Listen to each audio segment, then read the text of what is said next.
আমি পাফি। আজ আমি কবি অমিয় চক্রবর্তীর লেখা কবিতা পিঁপড়ে কবিতাটি আবৃত্তি করে শোনাবো। তারপর কবি পরিচিতি ও হাতে কলমের সমস্ত প্রশ্ন উত্তর এসএস ম্যামের কাছ থেকে জেনে নেব। তার আগে বলি, এখনো যারা উইথ এসএস ম্যাম চ্যানেলটি সাবস্ক্রাইব করনি তারা অবশ্যই করবে এবং বেল বাটনটি অন করে রাখবে, যাতে পরবর্তী নোটিফিকেশনগুলো খুব তাড়াতাড়ি তোমাদের কাছে চলে আসে।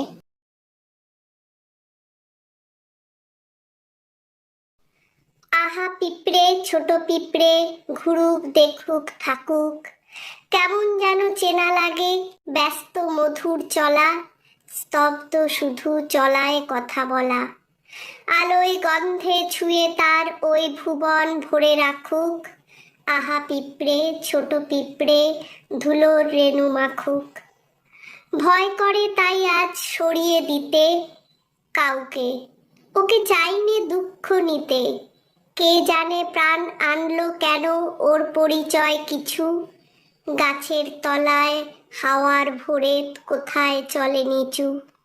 আহা পিঁপড়ে, ছোট পিঁপড়ে, সেই অতলে ডাকুক, মাটির বুকে যারাই আছি এই দুদিনের ঘরে, তার স্মরণে সবাইকে আজ ঘিরেছে আদরে।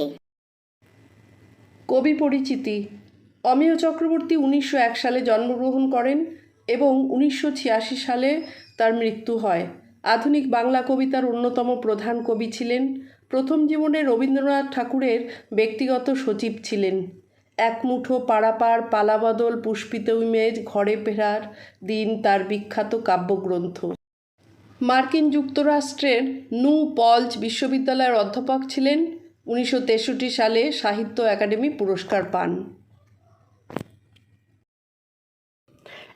একের দাগের প্রশ্নটি হলো, অমিয় চক্রবর্তী কোথায় অধ্যাপনা করতেন? উত্তর হবে, অমিয় চক্রবর্তী মার্কিন যুক্তরাষ্ট্রের নিউ পলজ বিশ্ববিদ্যালয়ে অধ্যাপনা করতেন। 2, তার দুটো কবিতার বইয়ের নাম লেখো। উত্তর লিখবে, তার দুটো বইয়ের নাম হলো এক মুঠো ও পাড়াপাড়। 2 দাগের প্রশ্নটি হলো, নিচের প্রশ্নগুলো নিজের ভাষায় উত্তর লেখো। 2-1, কবির কি দেখে কেমন যেন চেনা লাগে মনে হয়েছে? উত্তর লিখবে, পিঁপড়েদের ব্যস্ত মধুর চলা দেখে কবির কেমন যেন চেনা চেনা লাগে। 2, কেমন যেন চেনা লাগে কথাটির অর্থ বুঝিয়ে দাও। কবির পিঁপড়েদের চেনা চেনা লাগলেও পুরোপুরি চিনতে পারছেন না, তাই তিনি কেমন যেন কথাটি ব্যবহার করেছেন। 2-3, কবি কাউকে দুঃখ দিতে চাননি কেন? উত্তর লিখবে, কবির কাছে পৃথিবীতে বসবাসকারী সবাই আপন ও প্রিয়, নিজের কাজ নিয়ে ব্যস্ত সবাই, তাই তিনি কোনো প্রাণীকেই দুঃখ দিতে চান না। 2-4, কোন অতলে ডাকুক, কে কাকে এই ডাক দেয়? উত্তর লিখবে, কবিকে পিঁপড়ে এই ডাক দেয়। 2-5, কবি আজ প্রাণের কোন পরিচয় পেয়েছেন? উত্তর লিখবে, পিঁপড়ে সর্বদা চলমান, তার এই চলমানতা আটকে দিতে পারে মৃত্যু। কবি বুঝিয়েছেন সচল থাকাটাই জীবন আর থেমে যাওয়াটা মৃত্যুর প্রতীক। 2-6, দুদিনের ঘর বলতে কি বোঝো? উত্তর লিখবে, এই দুদিনের ঘর বলতে স্বল্প দিনের আশ্রয় বোঝায়। কবি বলেছেন পৃথিবীতে সবাই জন্মানোর পর বেঁচে থাকাটাই দুদিনের ঘর, এক সময় সবাইকে এই পৃথিবী ছেড়ে চলে যেতে হয়।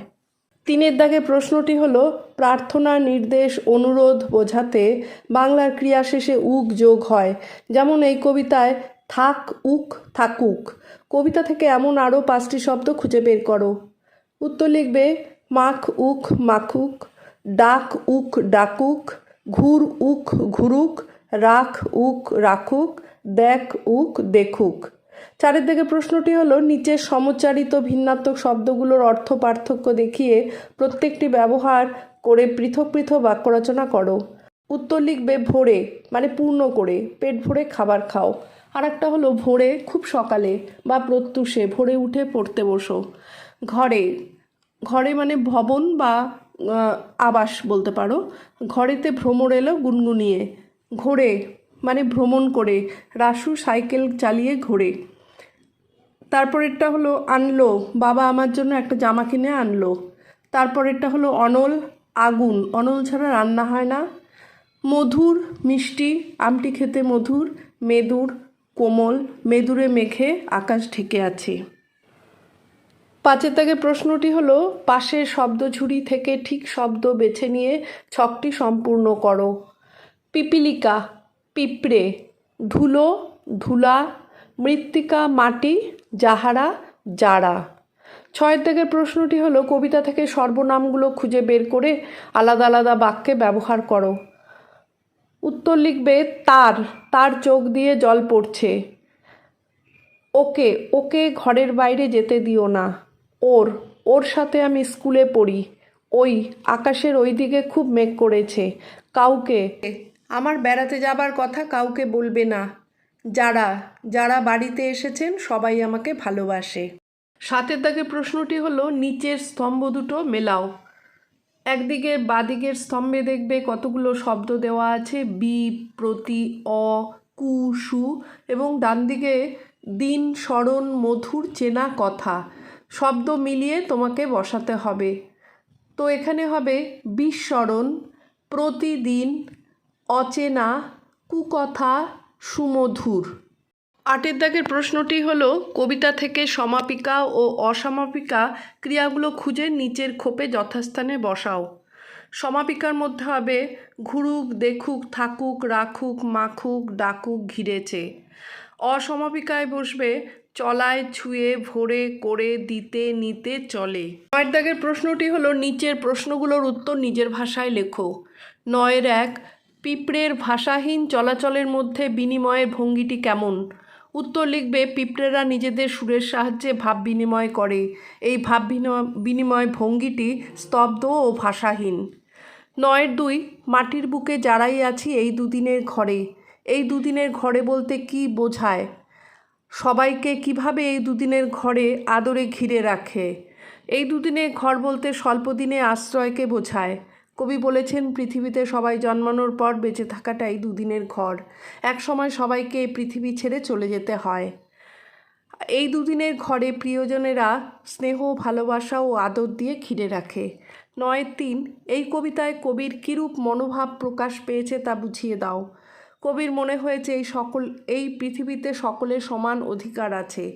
প্রত্যেকেই ঈশ্বরের সৃষ্ট জীব, তাই পিঁপড়েও ঈশ্বরের সৃষ্ট প্রাণী। তারাও নিজেদের মতো বাঁচার অধিকার আছে। এই পৃথিবীতে কোনো জীবই অমর নয়, সবাই এসেছে দুদিনের জন্য। তাই মাটির পৃথিবীর যারাই আছে সবাই কবির কাছে প্রিয়। 9-4 দাগের প্রশ্নটি হলো বিভিন্ন রকমের পিঁপড়ে এবং তাদের বাসস্থান, খাদ্যাভ্যাস ও জীবন প্রণালী সম্বন্ধে তোমার পর্যবেক্ষণগুলো একটি খাতায় লেখো, প্রয়োজনে ছবিও আঁকতে পারো। উত্তর লিখবে লাল পিঁপড়া, এদের গড়ন 2 ধরনের হয়। এই ধরনের পিঁপড়ের হুলে বিষ থাকে, সেজন্য কামড়ালে অনেকক্ষণ ব্যথা ও জ্বালা অনুভব হয়। এরা দলবদ্ধভাবে ঘুরে বেড়ায়, গর্ত করে বাসা বেঁধে থাকে, সব ধরনের খাবার খায়। কালো পিঁপড়ে, এরা আক্রমণাত্মক হয় না, সাধারণত বাগানে ও জঙ্গলে ঘুরে বেড়ায়, ফল, পাতার রস, ফুলের মধু খায়। এরাও দল বেঁধে বাসা করে থাকে। 9-5 দাগের প্রশ্নটি হলো একটি লাল পিঁপড়ে ও একটি কালো পিঁপড়ের মধ্যে একটি কাল্পনিক কথোপকথন রচনা করো। উত্তর লিখবে কদিন আগে একটা লাল পিঁপড়ে খাবারের খোঁজে ঘুরে বেড়াচ্ছিল। সে দেখলে একটা কালো পিঁপড়ে মুখে করে কিছু একটা নিয়ে যাচ্ছে। লাল পিঁপড়ে, ও ভাই কালো পিঁপড়ে, কোথায় যাচ্ছ আর তোমার মুখে ওটা কি? কালো পিঁপড়ে, ভাই আমি আমাদের বাসায় যাচ্ছি, আমার মুখে খাবারের টুকরো। লাল পিঁপড়ে, কোথায় পেলে খাবার? আমি আজ সকাল থেকে কোনো খাবারের সন্ধান পাইনি। কালো পিঁপড়ে, তুমি যাবে আমার সাথে? অনেক খাবার সেখানে। লাল পিঁপড়ে, হ্যাঁ যাব, খুব খিদে পেয়েছে। কালো পিঁপড়ে, চলো তবে দুজনে মিলে খুব মজা করে খাই। আজ তাহলে এখানেই শেষ করছি, টাটা।